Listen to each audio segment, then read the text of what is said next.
Yeah, I never felt so strong. Hey, I'm back, baby. Feeling like there's nothing I can't try. And if you with me, put your hands high. Put your hands high. You ever been lost in life before? This one's for you. Put your hands high. Your dreams are filled. You're rocking with the best. I'll be on soon. I hear the tears of a clown. I hate that song. I always feel like they talking to me when it comes on. Come on, another day, another dawn. Another Keisha, nice to meet you. Get the math, I'm gone. What am I supposed to do when the club lights come on? It's easy to be Puff, but it's harder to be Sean. What if my twins ask me why I ain't married mom? Damn, how do I respond? What if my son stares with a face like my own and says he wants to be like Hello and welcome to Folsom Field. I am Matt Smith for Mile High Sports. Thank you very much for tuning in. Well, Colorado comes out victorious and finds their second conference win of the 2017 season. 44-28, they get it done over the Cal Golden Bears today on a very emotional day at Folsom Field. Rashawn Salon's number retired just one of 4 numbers in program history. It's actually right back up there. A very good performance from this Colorado Buffaloes team all around. Offensively, it was really the type of performance we needed to see after getting shut out last week at Washington State. Steven Montez registered his best game of his collegiate career today. Had over 300 yards passing, 3 touchdowns through the air, a touchdown on the ground, and the Colorado Buffaloes offense was diverse today. The last few weeks, it has become more than anything about Phil Lindsay and what Phil Lindsay is able to do on a week-to-week basis. They become too one-dimensional.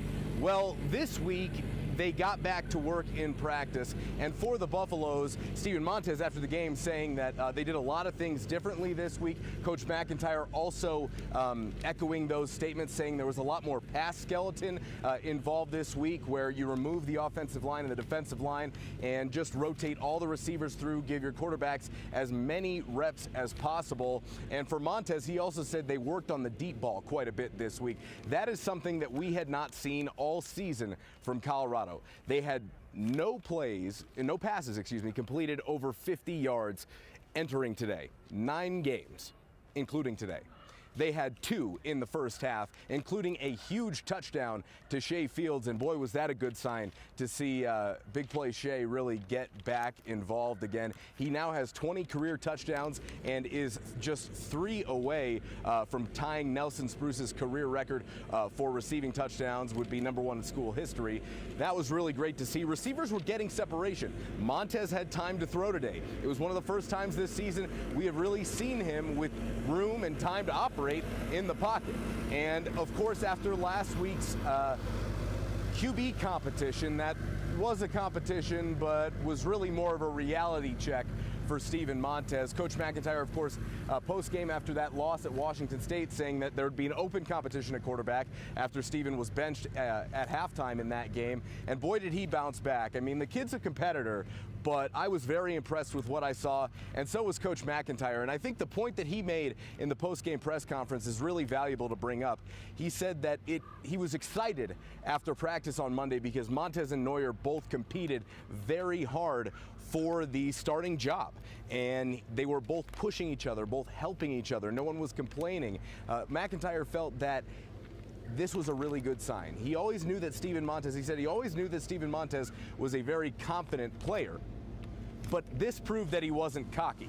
For the Buffaloes, that's a huge sign. Montez has needed to prove that he could be the man, that he could hang in the pocket and learn from week to week on how to read defenses, take it to the field, and apply it. Today he did. He kept his eyes downfield. Obviously it helps when your receivers get separation, and today they were able to do so. But a lot of it had to do with the fact that Montez waited for the play to develop on really a lot of their successful plays. And more than anything, for Steven, it was a situation where his poise and control as the quarterback of this team, we hadn't really seen that in 2017 to this point.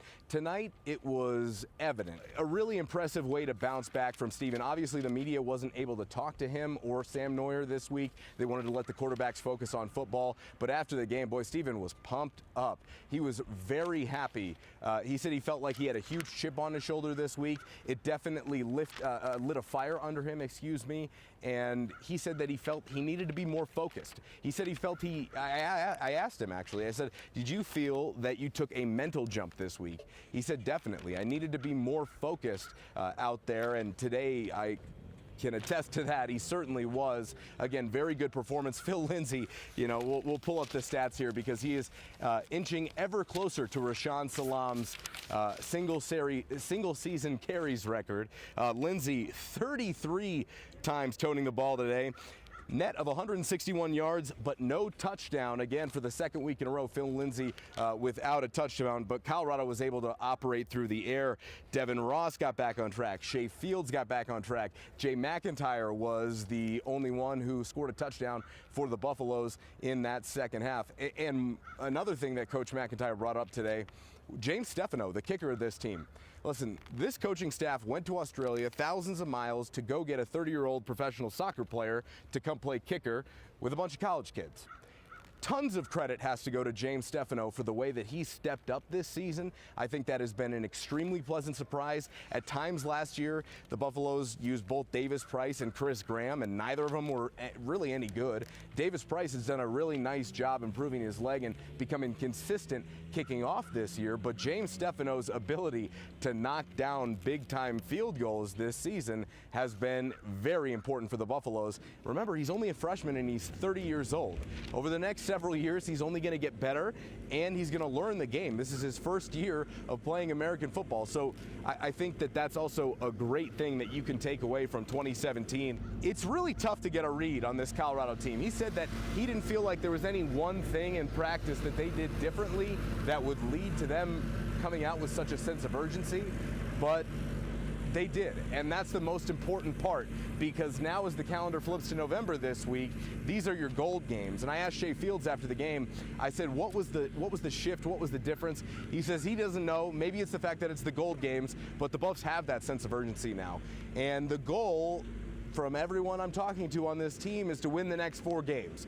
You have to do it week by week and have that singular focus, but today was a very good first step towards that ultimate desire of not only reaching a bowl game and qualifying for bowl eligibility with one more win, but possibly turning this thing around and leaving your mark on the 2017 season for this senior class.